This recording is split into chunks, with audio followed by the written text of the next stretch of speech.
Hello, അപ്പം നമ്മളിന്ന് ചെയ്യുന്നത് ഒരു നല്ലൊരു സ്നാക്കിൻ്റെ റെസിപ്പിയാണ്. അപ്പോൾ നമുക്ക് അതിലേക്കൊരു ബാറ്റർ റെഡിയാക്കി എടുക്കാം. കുറച്ച് മൈദാമാവും ഒരു കോഴിമുട്ടയും ഒരല്പം വെള്ളവും ഉപ്പും ചേർത്തിട്ട് വല്ലാതെ കട്ടിയാവാതെ നമുക്ക് അതിൻ്റെ ബാറ്റർ റെഡിയാക്കി എടുക്കാം.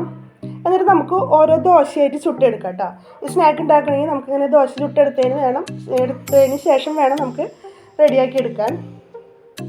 അപ്പോൾ നമുക്ക് ദോശ ചുട്ടതിന് ശേഷം നമുക്ക് ഇതിലേക്കുള്ള മസാല റെഡിയാക്കാൻ എന്തെല്ലാം വേണമെന്ന് നമുക്ക് നോക്കാം. അപ്പോൾ അതിലേക്ക് കുറച്ച് ക്യാബേജ്, ഒരൽപ്പം സവാള, പച്ചമുളക്, ഇഞ്ചി, വെളുത്തുള്ളി ചതച്ചത് ഇതാണ് ഇവിടെ ചേർക്കുന്നത്. പിന്നെ ഒരു 3-4 പീസ് ചിക്കൻ വേവിച്ചത് കേട്ടോ. അപ്പോൾ നമുക്ക് പാൻ വെച്ച് അതിലേക്ക് ഇഞ്ചി വെളുത്തുള്ളിയൊക്കെ ഇട്ട് കൊടുത്ത് സവാള കൊത്തിയരിഞ്ഞതും പിന്നെ നമ്മളുടെ ക്യാബേജ് എല്ലാം ഇട്ട് കൊടുത്തതിന് ശേഷം നമുക്കൊരൽപ്പം ബിരിയാണി മസാല, ഒരൽപ്പം കാശ്മീരി മുളക് പൊടി, പിന്നെ ഒരു ലേശം സോയാ സോസ്, ഒരു ലേശം ടൊമാറ്റോ സോസ്, ഇതിന് ശേഷം നമുക്കൊരു അല്പം കുരുമുളക് പൊടി, ഒരൽപ്പം ഗരം മസാലയും ചേർത്ത് കൊടുക്കാം. ഇതൊക്കെ നന്നായി വഴഞ്ഞതിന് ശേഷം നമ്മുടെ ചിക്കനോടെ ക്രഷ് ചെയ്ത് വെച്ചിട്ടുണ്ട് ഞാൻ, അതും ചേർത്ത് നന്നായി ഒന്ന് മിക്സ് ചെയ്തെടുക്കാം കേട്ടോ. അപ്പോൾ നമ്മളുടെ ദോശ ഇവിടെ ചുട്ട് വെച്ചത് ഓരോ ദോശ ഇങ്ങനെ വെച്ചിട്ട് നമുക്ക് അതിൻ്റെ സെൻറ്റർ ഒന്ന് ഇങ്ങനെ കട്ട് ചെയ്ത് കൊടുക്കാം. കട്ട് ചെയ്തതിന് ശേഷം നമ്മൾ റെഡിയാക്കി വെച്ചിരിക്കുന്ന മസാല ഇതിൻ്റെ ചുറ്റും ഒന്ന് ഇട്ട് കൊടുക്കാം.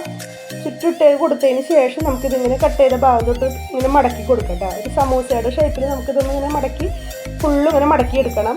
മടക്കിയെടുത്തതിന് ശേഷം നമുക്ക് അതിൻ്റെ സൈഡ് പോർഷനൊക്കെ ഒന്നിങ്ങനെ ഒട്ടിച്ച് കൊടുക്കണം. അപ്പം നമ്മൾ വിട്ടു പോകാതിരിക്കാനായിട്ട് നമുക്കൊന്ന് ഒട്ടിച്ച് കൊടുക്കാം. ഒട്ടിച്ച് കൊടുത്തതിന് ശേഷം നമുക്ക് ഫ്രൈ പാൻ വെച്ച് നമുക്ക് അതിലേക്ക് ഒരല്പം നെയ്യ് ഇട്ടിച്ച് കൊടുത്ത് നമുക്കിതൊന്ന് ജസ്റ്റ് ഒന്ന് ഫ്രൈ ചെയ്തെടുക്കാം കേട്ടോ.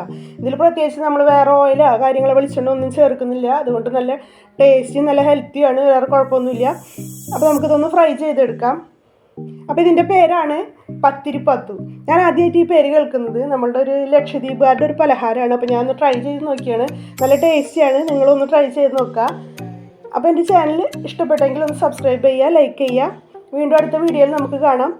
പ്രത്യേകം പറയാം, നിങ്ങളൊന്ന് ട്രൈ ചെയ്ത് നോക്കുക. നല്ല ടേസ്റ്റി ആയൊരു സ്നാക്സാണ് കേട്ടോ. ഓക്കെ.